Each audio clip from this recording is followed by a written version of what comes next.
Hello everyone, आज के इस वीडियो लेक्चर में हम डिस्कस करेंगे फास्ट रिएक्शंस क्या होती है और general features of fast reaction को देखेंगे। तो सबसे पहले हम देखते हैं कि फास्ट रिएक्शंस क्या होती है। A reaction which go to equilibrium in a few seconds are known as fast reaction. यानी कि ऐसी रिएक्शन जो कुछ ही सेकंड के अंदर इक्विलिब्रियम में चली जाती है तो उसे हम क्या कहते हैं, फास्ट रिएक्शन कहते हैं।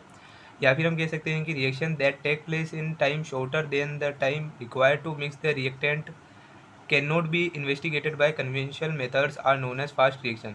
मतलब कि रिएक्टेंट जो है उसको मिक्स करने से पहले ही जो हमारी रिएक्शन है वो टेक प्लेस हो जाती है, मतलब कंप्लीट हो जाती है। और ये ऐसी जो हमारे पास रिएक्शन होती है इनको हम कन्वेंशनल मेथड से स्टडी नहीं कर सकते हैं, तो ऐसी रिएक्शन को हम फास्ट रिएक्शन कहते हैं। और इनकी स्टडी के लिए हम डिफरेंट मेथड यूज़ करते हैं, जैसे फ्लो मेथड्स हो गए, फ्लैश फोटोलाइसिस और जो रिलैक्सेशन मेथड है तो उनका यूज़ करते हैं, उनको भी हम आगे डिस्कस करेंगे।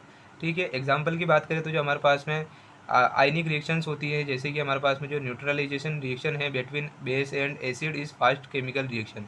ठीक है, तो जो न्यूट्रलाइजेशन रिएक्शन होती है वो भी हमारे पास जो फास्ट रिएक्शन है उसका एग्जांपल होती है। इसमें HCl की रिएक्शन अगर हम NaOH कराते हैं तो क्या बनता है, NaCl बनता है और H2O जो है बाहर चला जाता है। ठीक है, तो इस तरह से ये क्या है, एक न्यूट्रलाइजेशन रिएक्शन है जिसमें एसिड और बेस रिएक्ट करके क्या बनाते हैं, सोल्ट बनाते हैं और वाटर बनाते हैं। अब बात करते हैं हम general features of fast reaction की। तो फर्स्ट फीचर है कि फास्ट रिएक्शन अकर होती है in a very short time such as less than 10⁻⁻12 second या फिर 1 पिको सेकंड।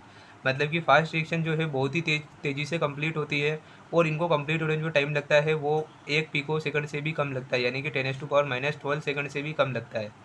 सेकंड इसके फीचर्स आती है कि the fast reaction poses A high rate of reaction. मतलब जो फास्ट रिएक्शन होती है वो पोजेस करती है हाई रेट ऑफ रिएक्शन।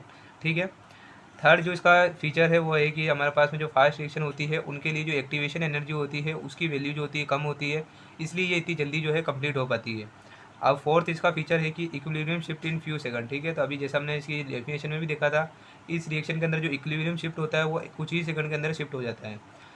और हमारे पास में अगला फीचर आता है इसका कि जो रेट कांस्टेंट होता है फास्ट रिएक्शन के लिए वो लाया करता है between 10⁻1 to 10⁻11 second inverse and they have very short half life of 10⁻⁻1 to 10⁻⁻15। ठीक है, तो इनकी जो होती है हाफ लाइफ जो होती है बहुत ही कम होती है और जिनका रेट कांस्टेंट होता है वो क्या होता है 10⁻1 से लेकर के 10⁻11 सेकंड इनवर्स के बीच में लाया करता है। अब अगले फीचर की बात करें तो these reaction can't be kinetically studies by conventional method.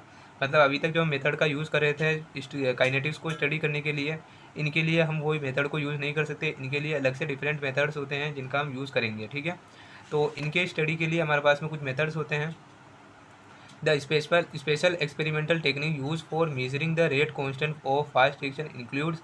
तो इनके जो है रेट कांस्टेंट को कैलकुलेट करने के लिए हमारे पास में कुछ स्पेशल एक्सपेरिमेंटल टेक्निक्स होती है, जैसे हमारे पास में होता है फ्लो मेथड, सेकंड हमारे पास में होता है फ्लैश फोटोलाइसिस और थर्ड हमारे पास में होता है रिलैक्सेशन मेथड। ठीक है, तो एक एक करके हम इन सभी मेथड्स को डिस्कस करेंगे। नेक्स्ट वीडियो में हम देखेंगे कि फ्लो मेथड्स क्या होते हैं और इसके साथ में हम देखेंगे कि कंटिन्यूस फ्लो मेथड और जो हमारे पास में स्टॉप फ्लो मेथड होता है वो क्या होता है।